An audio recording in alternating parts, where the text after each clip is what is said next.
de Lucas 24, do 13 ao 35, e depois a gente vai discorrer dentro dele. Amém?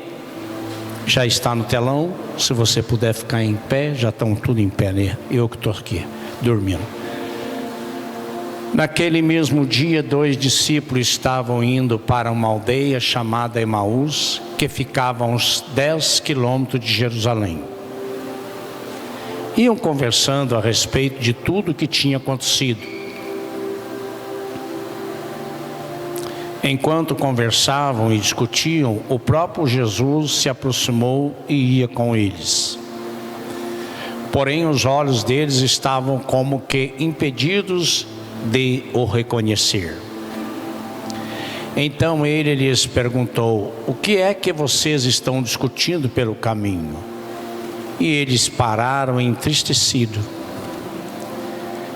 Porém, chamado Cleopas, respondeu: será que você é o único que esteve em Jerusalém e não sabe o que aconteceu lá nesses últimos dias? Ele lhes perguntou: do que se trata? Eles explicaram: aquilo que aconteceu com Jesus, o Nazareno, que era profeta poderoso em obras e palavras diante de Deus e de todo o povo. E como os principais sacerdotes e as nossas autoridades o entregaram para ser condenado à morte e o crucificaram. Nós esperávamos que fosse ele quem havia de redimir Israel, mas depois de tudo isso, já estamos no 3º dia desde que essas coisas aconteceram.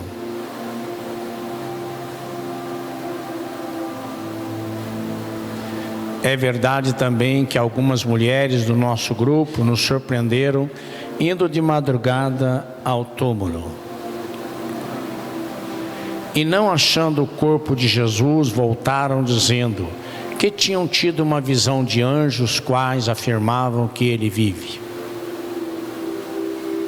De fato, alguns dos nossos foram ao túmulo e verificaram a exatidão do que as mulheres disseram, mas não ouviram. Então ele lhes disse: como vocês são insensatos e demoram em crer em tudo o que os profetas disseram? Não é verdade que o Cristo tinha de sofrer e entrar na sua glória? E começando por Moisés e todos os profetas, explicou-lhes o que constava a respeito dele em todas as Escrituras. Quando se aproximavam da aldeia para onde iam, ele fez menção de passar adiante. Mas eles o convenceram a ficar, dizendo: fique conosco, porque é tarde e o dia já está chegando ao fim. E entrou para ficar com eles. E aconteceu que, quando estavam à mesa, ele pegou o pão e abençoou, depois partiu o pão e deu a eles. Então os olhos deles se abriram e eles reconheceram Jesus, mas ele desapareceu da presença deles.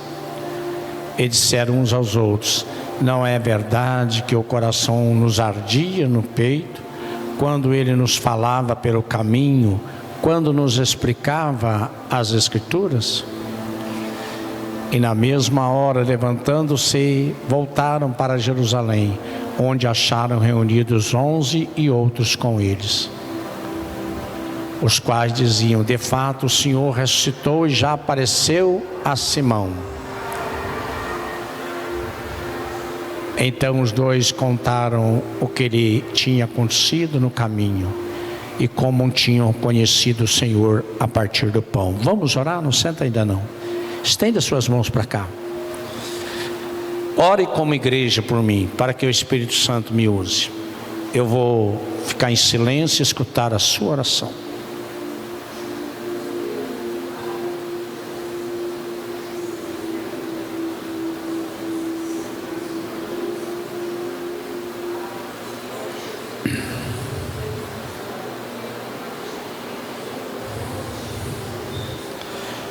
Queridos, podem sentar.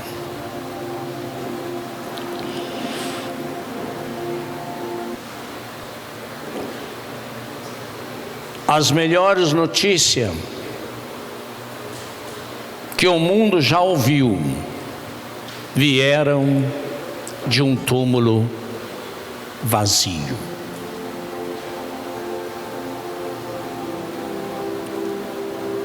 A história da Páscoa não termina num funeral, mas sim com uma festa. O túmulo vazio de Cristo foi, é e sempre será o berço da igreja. Nós pregamos Cristo que esteve morto e que está vivo, e não um Cristo que esteve vivo e está morto. A morte é o rei dos terrores, mas Cristo é o rei dos reis.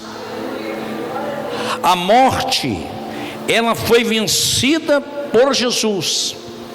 Jesus matou a morte. Jesus arrancou o agrilhão da morte. A morte será, ela ainda não foi, mas ela será lançada, não muito longe, já está determinado, para o lago de fogo e enxofre eternamente. A ressurreição de Cristo é uma demonstração do supremo poder de Deus na nossa vida. E nós precisamos entender a importância da ressurreição.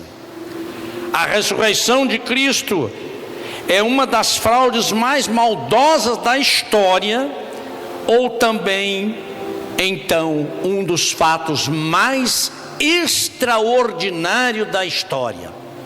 E nós cremos que é um fato extraordinário da história. Vivemos essa esperança, caminhamos nessa esperança e não temos dúvida nenhuma. A ressurreição de Cristo e o cristianismo permanecem em pé ou caem juntos. Sem a ressurreição de Cristo, o cristianismo seria apenas uma religião vazia, sem esperança, um museu, uma relíquia do passado. O apóstolo Paulo diz que a ressurreição de Cristo, sem a ressurreição de Cristo, a nossa fé seria vã. Sem a ressurreição de Cristo, a nossa pregação seria inútil. Sem a ressurreição de Cristo, a nossa esperança seria vazia. Sem a ressurreição de Cristo, o nosso testemunho seria falso. Sem a ressurreição de Cristo, os nossos pecados não teriam sido perdoados. Sem a ressurreição de Cristo, seríamos os mais homens e mulheres infelizes da terra. Sem a ressurreição de Cristo, a morte teria a última palavra. A nossa esperança no céu seria um pesadelo. Sem a ressurreição de Cristo, o cristianismo seria apenas um engodo, uma história inventada pelos homens. Os mártires teriam morrido, era uma mentira que teria sido o mundo salvo. Mas o fato é que Cristo ressuscitou. Você pode bater palma para Ele? Ele está na glória, Ele ressuscitou, Ele é Senhor do Senhor, Ele é Rei dos Reis, e Ele está aqui na pessoa do Espírito Santo. O sol pode estar ruim, mas tem a hora que a gente racha aqui, né? Você está entendendo? A ressurreição de Cristo é a grande diferença no cristianismo, é a grande diferença das outras religiões. Por quê? Porque o túmulo de Jesus é o único túmulo que está vazio. Você pode visitar o túmulo de Buda, de Maomé, de Allan Kardec. Nenhum desses túmulos estão vazios, mas o túmulo de Jesus está vazio. A ressurreição de Jesus é um fato histórico. As tentativas do adversário disseram que Jesus chegou a morrer na cruz e, ao ser colocado no túmulo, reanimou. Disseram que os discípulos roubaram o seu corpo. Disseram que as mulheres foram no túmulo errado. A aparição do discípulo era uma farsa, mas Jesus, depois que ressuscitou, aleluia, ele apareceu a Maria Madalena, ele apareceu a Pedro, ele apareceu aos 2 discípulos, ele apareceu a Tomé, ele apareceu a uma multidão de mais de 500 pessoas, ele apareceu a João na ilha de Pátimo.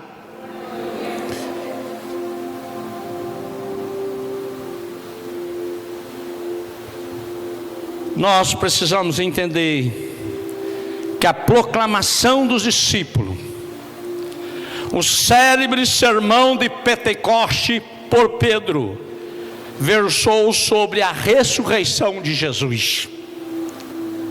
Aquele sermão maravilhoso que converteu aquela multidão de almas do Cristo ressuscitado. Sem a ressurreição de Cristo, o cristianismo teria sido esquecido. A ressurreição de Jesus é um fato psicológico.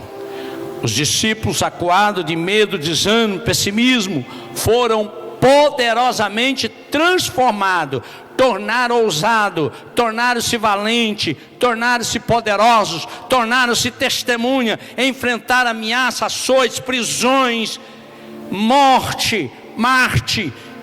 Eles não teriam morrido por uma mentira. A mudança dos discípulos não é uma controvérsia, mas é uma prova da ressurreição de Jesus.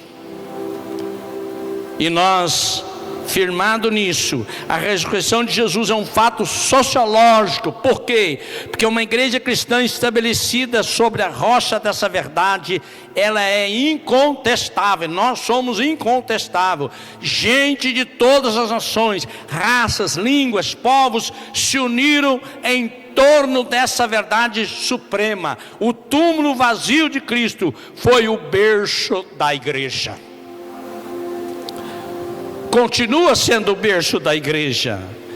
Seus olhos, os discípulos antes da ressurreição, do impacto da ressurreição, seus olhos estavam cegos. Nós sabemos que todos eles, naquele último momento, negaram Jesus. Jesus sabia que eles iam negar. Por isso Jesus sabe dos momentos de fraqueza e de fragilidade que cada um de nós tem. Jesus sabia disso.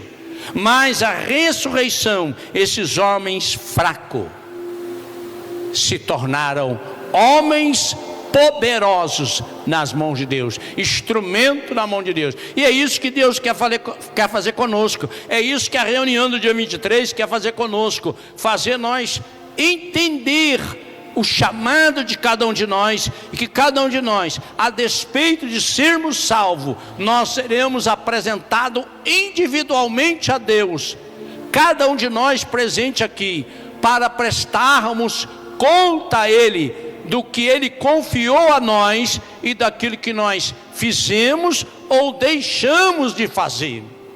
A ressurreição é uma verdade, e eles estavam cegos, porque a palavra diz, nós lemos, você leu comigo aí, no versículo 14 diz que eles iam conversando a respeito de tudo que tinha acontecido. Enquanto conversavam, discutiam com o próprio Jesus. Eles não estavam entendendo o que tinha acontecido. Muitas vezes nós caminhamos pela vida vencidos, nós caminhamos como se a morte fosse a última palavra, como se Jesus não tivesse ressuscitado, embora Jesus está perto e não percebemos. A palavra diz que o Senhor Jesus está, o Espírito de Jesus dentro de nós, o Espírito Santo está dentro de nós.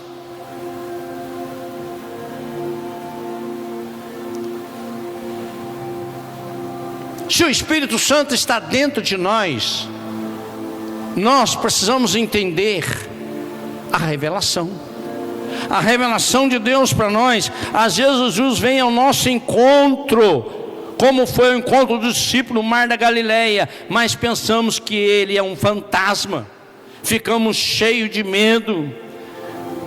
Os seus olhos ali estavam tapados, aqueles discípulos, a respeito das Escrituras. Eles não estavam entendendo. O versículo 25 diz: então ele disse: como vocês são insensatos, demoram para crer em tudo o que os profetas disseram. Nós temos o privilégio, olha a Constituição aqui, ó. A Constituição do Reino de Deus aqui, ó. A Constituição do Reino de Deus fala tudo sobre o reino, fala tudo sobre o que vai acontecer nos últimos dias. E eu disse, acho que quinta-feira, vou repetir hoje um detalhe.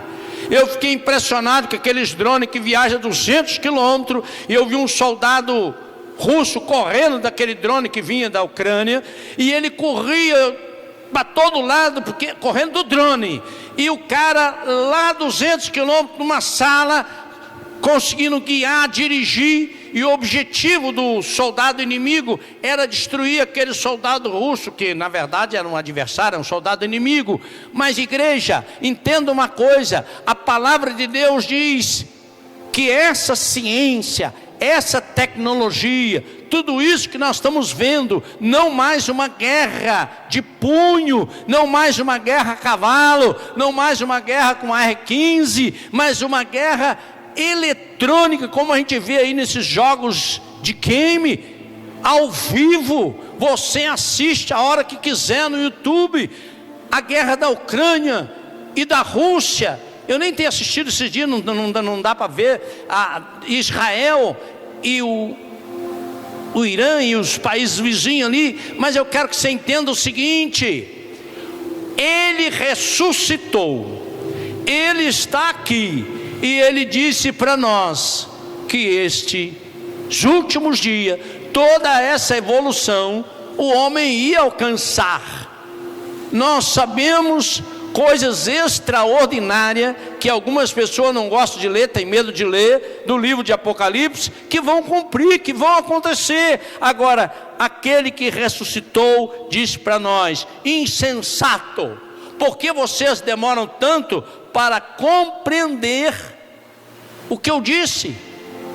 O Senhor disse na sua palavra que por mais maravilhoso que você esteja vivendo aqui, esse planetinha vai acabar. Novo céu, nova terra. Deus tem uma promessa eterna para nós. A sua vida terrena temporária, se ela for muito boa, 120 anos.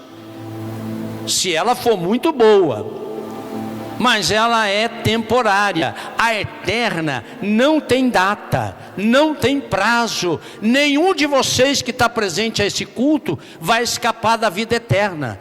Nós é que escolhemos hoje o que queremos: entender o processo de Deus ou resistir ao processo dele.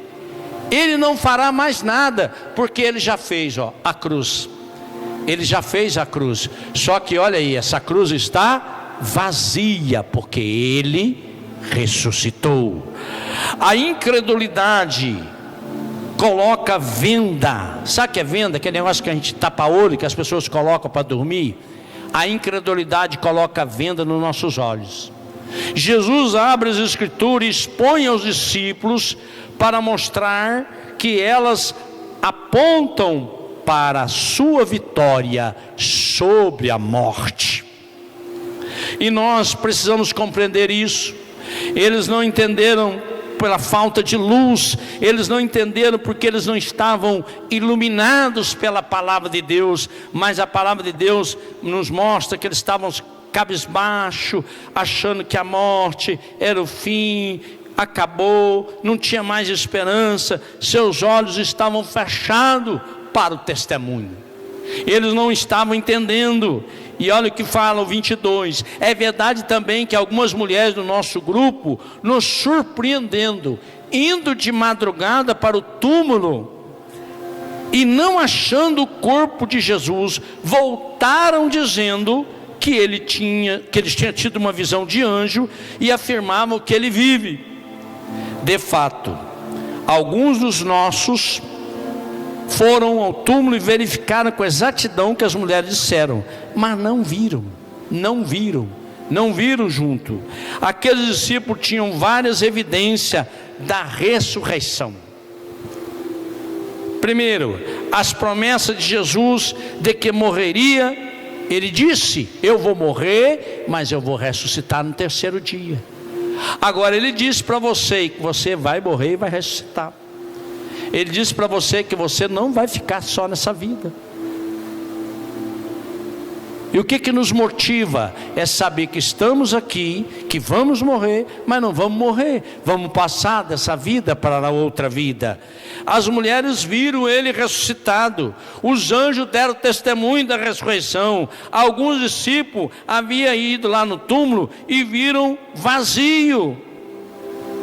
E hoje tem muita gente vivendo reducionismo, achatamento da vida, porque não dá crédito no testemunho de que Jesus ressuscitou, e por isso limitam a vida cristã apenas à experiência de cura, de milagre, de prosperidade, e esquecem: ele ressuscitou e ele tem grandes promessas a cada um de nós.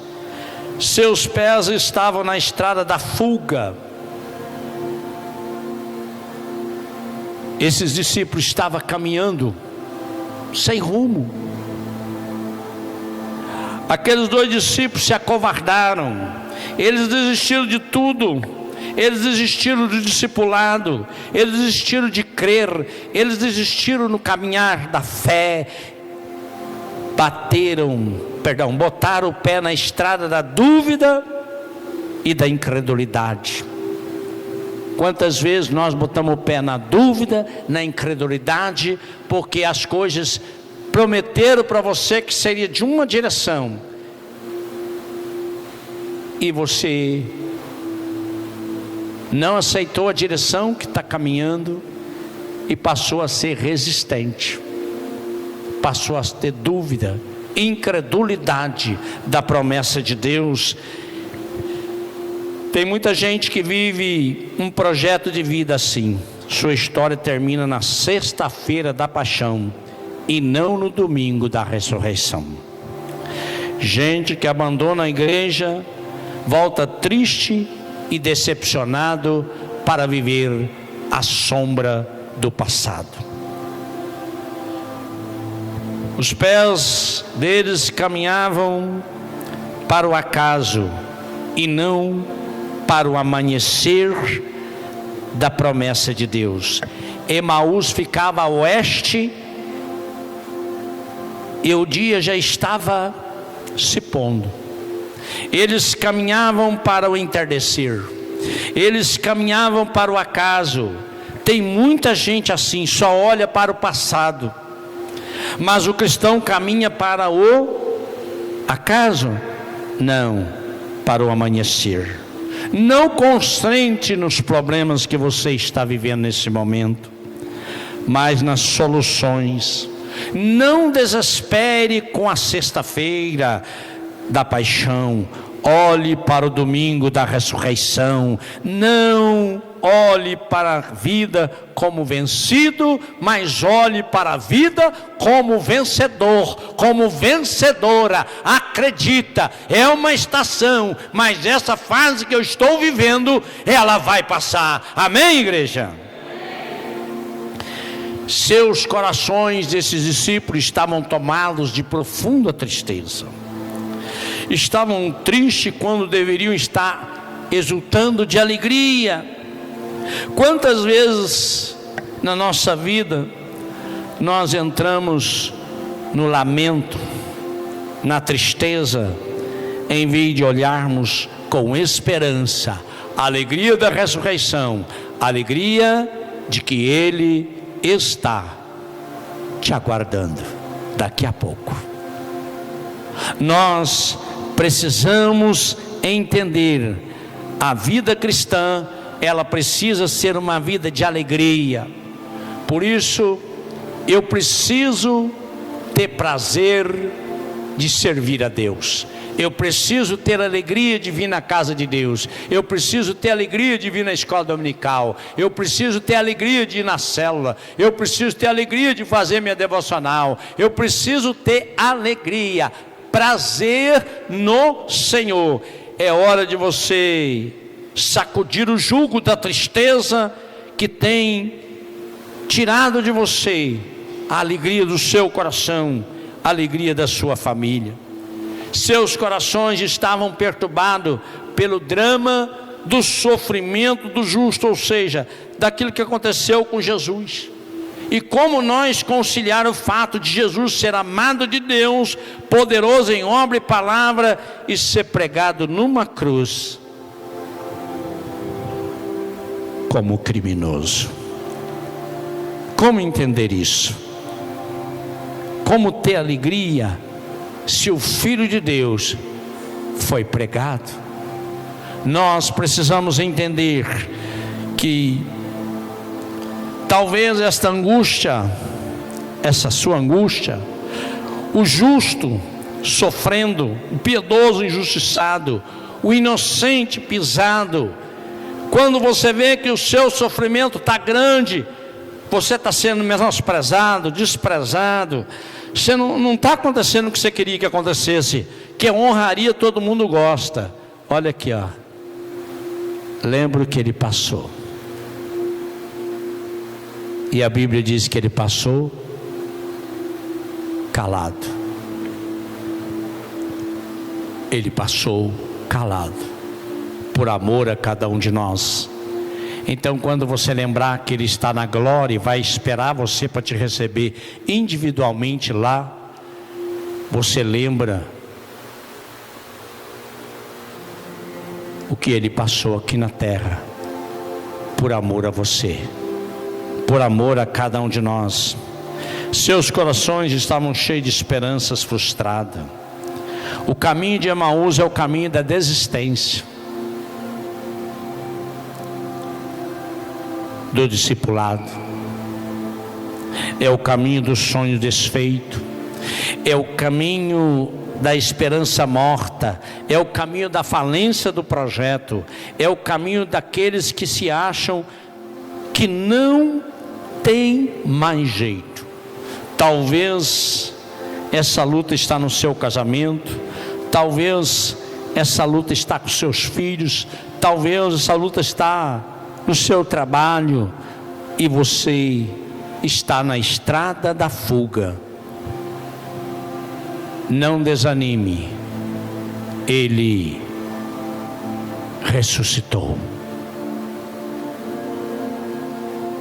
O impacto da ressurreição, os olhos abertos e a explicação das Escrituras. No versículo 26 ele diz: não é verdade que Cristo tinha que sofrer e entrar na glória? Quando aproximava da aldeia para onde ia, ele fez menção de que ia passar adiante, mas eles o convenceram a ficar. Fique conosco, está chegando o fim. Entrou para ficar com eles. Então os olhos deles se abriram e reconheceram que era Jesus, mas ele desapareceu. Jesus nos revelou pela Escritura. Eu tenho muitos defeitos, o pastor João também tem, mas você não quer achar defeito? Examinai as Escrituras, pois elas testificam de mim. Quando nós examinamos as Escrituras, nós vamos entender que Ele ressuscitou. Nós vamos entender, se você quer conhecer mais Jesus, Ele diz em João 5,39: examine a Escritura, porque julgo nela ter vida eterna, e são elas mesmas que testificam de mim. Se você quer conhecer a luz da vida, Leia as Escrituras, porque o Salmo 119 diz: lâmpada para os meus pés e a tua palavra, e luz para os meus caminhos. Agora, se você não ler as Escrituras, não tem jeito, você vai pelo que os outros falam. Você não tem motivação da fé, você não tem alegria da fé, não tem nada que te traga o prazer maior. Se você ler as Escrituras, ela diz em Romanos 10:17: assim a fé vem pelo ouvir, e ouvir da palavra de Deus. É a palavra de Deus que traz para nós essa dinâmica, esse prazer, essa alegria. Se você ler as Escrituras, em João 17:17 ele diz: santifica na verdade, pois a tua palavra é a verdade. Se você ler as Escrituras, você vai descobrir: não cesse de meditar nesse livro da lei, medita nele dia e noite, para que tenhas cuidado de fazer segundo tudo quanto nele está escrito, então farás prosperar o teu caminho, então serás bem sucedido. Então nós precisamos entender que se nós reconhecermos que ele ressuscitou, que ele está vivo, não há mais espaço para preocupação, não há mais espaço para tristeza, não há mais espaço para desesperança, não há mais espaço para incredulidade. Por quê? Os corações ardentes pela comunhão com Jesus fizeram com que esses homens entendessem a comunhão com Jesus vivo.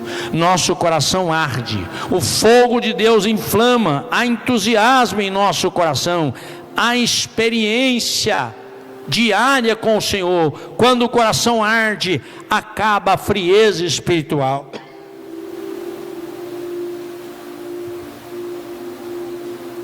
Acaba o marasmo. Vir à casa de Deus é alegria. Opa, vamos para a igreja hoje, alegria. Orar é necessidade, louvar a Deus é prazer, andar com Jesus é o sentido da vida. Quando nós temos essa alegria no coração, nossa vida se torna graveto seco para o fogo do Espírito Santo. Quando nós temos essa alegria no coração, nossos pés ficam velozes para proclamar a ressurreição de Cristo. Quem tem os olhos abertos e o coração aberto, ardendo, seus pés se tornam velozes. Os mesmos que fugiram de Jerusalém, agora voltam rapidamente para Jerusalém. Eles disseram: já é tarde. Não importa que já é tarde, os perigos da noite, eles deixaram o convívio dos discípulos com a volta da companhia deles. Nem distância nem noite os prenderam. Eles voltaram para ter comunhão, proclamar que Jesus está vivo. Eles voltaram a dizer que a morte não era a última palavra. A última palavra, Jesus venceu a morte. A tristeza pode nos dominar, mas caminhamos para o glorioso amanhecer da eternidade, da noite fatídica para uma noite de esperança. Vamos ficar em pé? Eu não sei como está o seu coração, mas saia desse lugar com essa convicção: Jesus ressuscitou, Jesus está vivo, e Jesus quer mais de você, Jesus quer mais de cada um de nós. Feche seus olhos. Espírito de Deus, a ressurreição é tão verdade que o Senhor está aqui, e o Senhor desceu porque Jesus subiu. Esse foi o plano seus. Obrigado pela presença do Senhor aqui, Espírito Santo, e obrigado pela presença do Senhor Jesus em nossas vidas. Deus, nós apresentamos ao Senhor este culto, a ressurreição do Senhor, a eternidade. E pedimos ao Senhor, assim como aqueles discípulos abriram os olhos para entender esta verdade, nós pedimos ao Senhor, abra nossos olhos para entender. O Senhor está vivo no trono de glória e ao mesmo tempo dentro de cada um de nós. Nós estamos indo para casa agora, não estamos indo sozinhos. O Senhor está conosco. Amém. Estenda suas mãos, eu vou orar. Se tiver alguém que quer entregar sua vida a Jesus, me procura aqui após o culto que a gente ora com você.